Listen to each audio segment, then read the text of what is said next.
नमस्कार, उत्तराखंड एक्सप्रेस में आप सभी का स्वागत है। मैं हूं नीलू। करते हैं खबरों की शुरुआत। तो बीजेपी के राष्ट्रीय अध्यक्ष जेपी नड्डा आज से अगले 2 दिनों तक उत्तराखंड में चुनाव प्रचार में व्यस्त रहने वाले हैं। नड्डा आज सुबह 10:30 बजे उत्तरकाशी पहुंचेंगे, जहां वो पार्टी प्रत्याशियों के समर्थन में जनसभा को संबोधित भी करेंगे। इसके बाद नड्डा देहरादून के सहसपुर विधानसभा में डोर टू डोर कैंपेन करते दिखाई देंगे और इसके बाद डोईवाला विधानसभा पहुंचकर पार्टी प्रत्याशी के समर्थन में जनसभा करेंगे।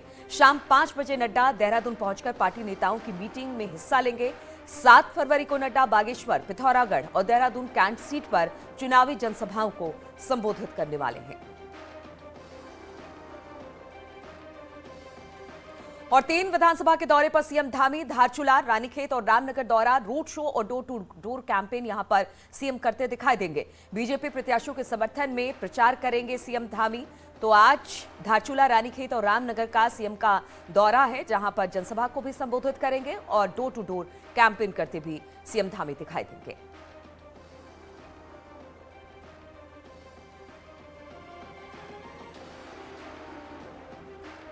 और इसी पर बातचीत करने के लिए दीपांकर देहरादून से हमारे साथ जुड़ गए हैं। दीपांकर, आज सीएम धामी और जेपी नड्डा दोनों का दौरा है, कई जगहों पर जाने वाले हैं, डोर टू डोर कैंपेन और यहां पर जनसभा को भी संबोधित करेंगे। तो किस तरीके का पूरा कार्यक्रम चाहे सीएम धामी का हो या फिर जेपी नड्डा का रहने वाला है?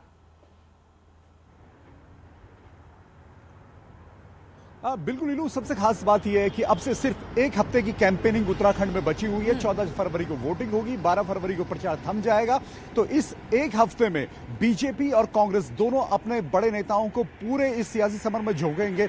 आज बीजेपी के राष्ट्रीय अध्यक्ष जेपी नड्डा उत्तरकाशी में होंगे, उसके बाद सहसपुर आएंगे, फिर डोईवाला जाएंगे। कल भी जेपी नड्डा उत्तराखंड में रहने वाले हैं। कल 2 विधानसभा क्षेत्र कुमाऊं के होंगे, जबकि देहरादून में कैंट में वो कल जनसभा करेंगे। इसके अलावा पुष्कर सिंह धामी मुख्यमंत्री आज रानीखेत, धारचूला और रामनगर में जनसभा करने वाले हैं और कल मुख्यमंत्री देहरादून में रहेंगे।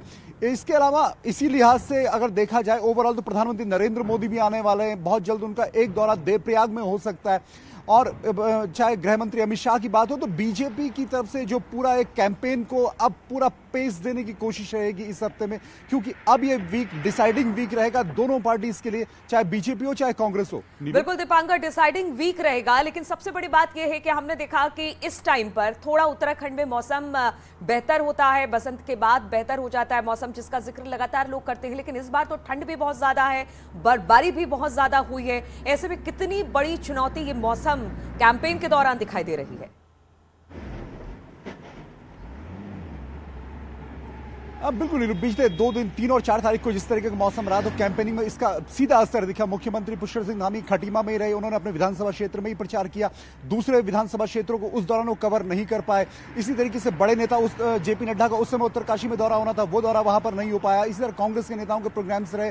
तो अब अगर ओवरऑल आप देखेंगे तो चाहे बीजेपी हो, कांग्रेस हो, सबकी ये कोशिश रहेगी कि इस 7 दिनों में अपनी पूरी ताकत झोंकी जाए। और आप आज का दिन अगर देखेंगे तो एक तरफ मुख्यमंत्री पुष्कर सिंह धामी है, तो वहीं हरीश रावत 4 विधानसभा क्षेत्र अल्मोड़ा के कवर करेंगे। गणेश गोदियाल अपने क्षेत्र में रहेंगे। पूर्व मुख्यमंत्री विजय बहुगुणा आज मसूरी में गणेश जोशी के समर्थन में एक जनसभा करने वाले हैं। इसी तरीके से जेपी नड्डा पहुंचे। तो ओवरऑल दोनों पार्टियों के बड़े बड़े नेता अपनी तरफ से पूरी कोशिश कर रहे हैं कि 2022 में सत्ता की चाबी उनके हाथ में हो।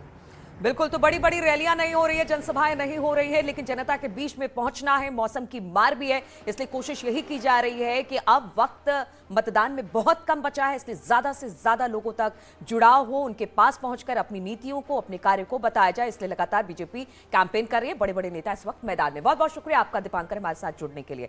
और कोटद्वार में बीजेपी के राष्ट्रीय मीडिया प्रभारी और राज्यसभा सांसद अनिल बलूनी ने उत्तराखंड में एक बार फिर से डबल इंजन की सरकार आने का दावा किया। शनिवार को बीजेपी प्रत्याशी रितु खंडूड़ी का प्रचार करते हुए अनिल बलूनी ने जनसभा को संबोधित भी किया और कहा कि जनता फिर से भाजपा सरकार को रिपीट करने का मन बना चुकी है।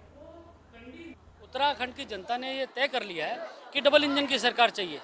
उत्तराखंड की जनता ने तय कर लिया कि विकास की यही गति चाहिए। उत्तराखंड की जनता ने यह भी तय कर लिया है कि अगला दशक उत्तराखंड का हो। इसलिए पूरी ताकत के साथ उत्तराखंड में सारे लोगों ने तय किया कि उत्तराखंड में भारतीय जनता पार्टी की सरकार बनाए। मोदी जी और धामी जी के नेतृत्व हम सब उत्तराखंड के अंदर विकास को एक नई ऊंचाइयों तक ले जाए और अगला दशक पूरे देश में उत्तराखंड का हो। और बीजेपी के बागियों पर सख्त कार्रवाई करते हुए 7 नेताओं को पार्टी से बाहर का रास्ता दिखा दिया गया है। बीजेपी के प्रदेश अध्यक्ष मदन कौशिक ने सभी को पार्टी से निष्कासित कर दिया है, जिसमें लाल कुआं से पवन चौहान, लक्सर से अजय वर्मा, रुड़की से टेक बल्लभ और नितिन शर्मा, घनसाली से दर्शन लाल, नानक मत्ता से भुवन राणा और किच्छा से अजय तिवारी को पार्टी से निकाल दिया गया है। वहीं देहरादून महानगर बीजेपी ने भी 13 बागियों को पार्टी से बाहर का रास्ता दिखा दिया है।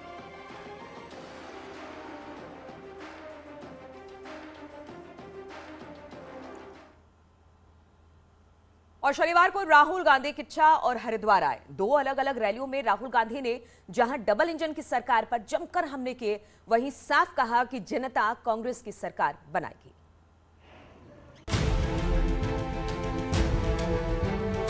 2022 चुनाव के लिए अपने दूसरे उत्तराखंड दौरे पर राहुल गांधी का कॉन्फिडेंस बढ़ा हुआ था। हरिद्वार में राहुल गांधी ने भाषण ये कहते हुए शुरू किया कि उत्तराखंड में कांग्रेस की सरकार बनने वाली है और कांग्रेस के मुख्यमंत्री और मंत्रियों के दरवाजे सबके लिए खुले रहेंगे। चुनाव उत्तराखंड में चुनाव तो कांग्रेस पार्टी के लिए बहुत अच्छा चल रहा है, जीतने वाली है कांग्रेस पार्टी। राहुल ने अपना प्लान बताया तो हरिद्वार कोविड टेस्टिंग फर्जीवाड़े से लेकर 3 मुख्यमंत्री बदलने पर भी निशाना साधा और केंद्र की मोदी सरकार पर भी तंज कसा। कोरोना की टेस्टिंग हुई और सबसे बड़ा भ्रष्टाचार, जो लोग धर्म की बात करते हैं उन्हीं लोगों ने कुंभ मेला में फेक टेस्टिंग करके आपसे पैसा चोरी किया है। वहीं से पहले किच्छा में किसानों को किसान कानून को लेकर 1 साल का आंदोलन याद दिलाया तो किसानों से कांग्रेस की पार्टनरशिप की बात कही। हम किसान बिलों के खिलाफ क्यों खड़े हुए? क्योंकि ये अन्याय था, ये हिंदुस्तान के किसानों के खिलाफ, मजदूरों के खिलाफ अन्याय था, इसीलिए कांग्रेस पार्टी आपके साथ खड़ी हुई। हमारा इंटेंशन आपके साथ पार्टनरशिप बनाने का है। हम आपके साथ बातचीत करना चाहते हैं। हमारे जो दरवाजे हैं वो आपके लिए खुले रहेंगे।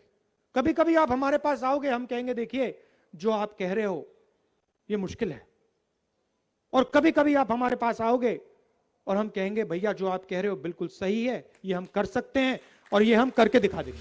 उत्तराखंड में 14 फरवरी को वोटिंग होनी है और उससे 10 दिन पहले राहुल गांधी ने जहां अपने कार्यकर्ताओं का कॉन्फिडेंस बढ़ाया तो वहीं जनता को ये भरोसा दिलाने की पूरी कोशिश की कि कांग्रेस की सरकार जनता की सरकार होगी। दीपांकर भट्ट, न्यूज़ 18, हरिद्वार।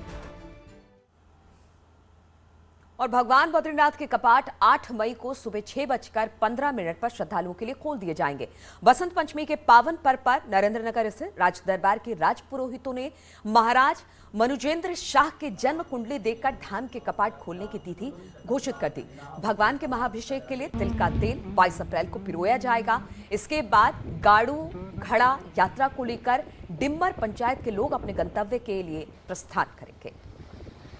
श्री बद्रीनाथ के कपाट 8 मई 6:15 बजे खुलेंगे और 22 अप्रैल को गाड़ू घड़ा की परंपरा होगी।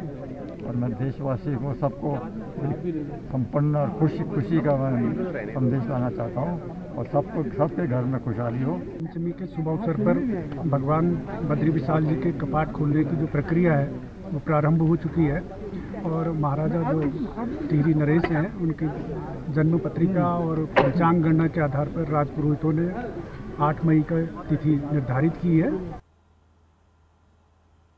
और उत्तराखंड में चुनाव के मद्देनजर पुलिस लगातार कार्रवाई कर रही है। पुलिस ने नेताओं और हुड़दंगियों पर आचार संहिता के उल्लंघन के अभी तक करीब 110 मुकदमे दर्ज किए हैं, जिनमें सबसे ज्यादा देहरादून में 47 मुकदमे दर्ज हुए हैं तो दूसरे नंबर पर उधम सिंह नगर में 36 मुकदमे अलग अलग धाराओं में नेताओं और हुड़दंगियों पर दर्ज किए गए हैं। देखेंगे तो लगभग जो है हमारे 13 जिले में जो है 110 मुकदमा जो है एमसीसी वायलेशन का अगेंस्ट जो है हमने फाइल किए हैं इसमें जो है। और इसका अतिरिक्त जो बाकी जो प्रिवेंटिव एक्शन है जिससे चुनाव शांतिपूर्वक तरीके से हो सकता है उसको भी लगातार जो है रोज जो है इसको कार्रवाई किया जा रहा है।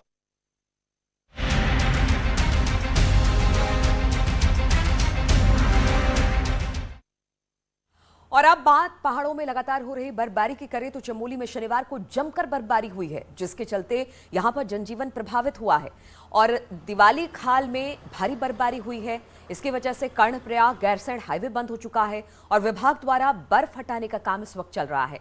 वहीं भारी बर्फबारी के चलते जिले की 31 सड़कें इस वक्त बंद हैं। और भारी बर्फबारी के बाद कल पिथौरागढ़ के ऊंचाई वाले इलाकों में बर्फीला तूफान शुरू हो गया। खास तौर पर मुनस्यारी में पंचाचूली की चोटियों में मौसम खुलने के बाद बर्फीला तूफान शुरू हो गया। चोटियों में बर्फीला तूफान शुरू होने के बाद प्रशासन ने लोगों को सतर्क रहने के निर्देश दिए हैं। और नैनीताल में हुई ताजा बर्फबारी से उत्साहित KMVN ने पर्यटकों को लुभाने के लिए नया ऑफर देना शुरू कर दिया है, जिसमें हवा से जमीन पर बर्फबारी के नजारों को दिखाया जा रहा है। सड़कें बंद होने के चलते पर्यटकों को ट्रॉली से झील, पहाड़, स्नोफॉल का नजारा देखने को मिल रहा है, जिससे पर्यटक भी खासे उत्साहित हैं। एक ही दिन में सैकड़ों पर्यटकों ने बर्फबारी के खूबसूरत नजारोों और मनमोहक दृश्यों का आनंद उठाया और इस लम्हे को कभी ना भूलने वाला बताया। हमारे घुटनों तक हम धंस रहे हैं, इस तरीके से बर्फ है, तो हमारी सोच से अपर था। तो बहुत अच्छा लगा यहाँ के, बहुत ही खूबसूरत, जैसे हम लाइक फिल्मों में देखते हैं एक्टर्स को, इस तरीके से कुछ देखने को मिला हमें। तो हमें लगा था कि नैनीताल में स्नोफॉल तो हो ही रहा होगा, तो आज सुबह ही हम लोग आए, झील घूमे, देन अभी ट्रॉली से आए तो बहुत हाई ऑल्टीट्यूड है, so it was a very good experience. और हवा में चलते हुए भी ट्रॉली जो चल रही है वो भी टूरिस्ट देख रहे हैं और उसे समझ रहे हैं कि रोपवे का संचालन चालू है, जिससे कि वो टूरिस्ट यहाँ स्नो व्यू में रोपवे के माध्यम से आके आनंद ले सकते हैं। और बागेश्वर के कई क्षेत्रों में सर्दियों में भी पेयजल संकट परेशानी का सबब बन जाता है। भीषण ठंड के बीच ग्रामीणों को अपनी प्यास बुझाने के लिए लंबी जद्दोजहद करनी पड़ती है। हालात ये हैं कि पानी ढूंढने का जिम्मा बच्चों पर आ गया है। छोटे छोटे बच्चे दूर दराज से किसी तरह से पानी को घर तक पहुंचा रहे हैं। जिले के खरेही मंडल, दफौट, लकड़ी थल जैसे कई गांव में इस वक्त ग्रामीण बूंद बूंद पानी को तरस गए हैं। और रुकते हैं छोटे से ब्रेक के लिए।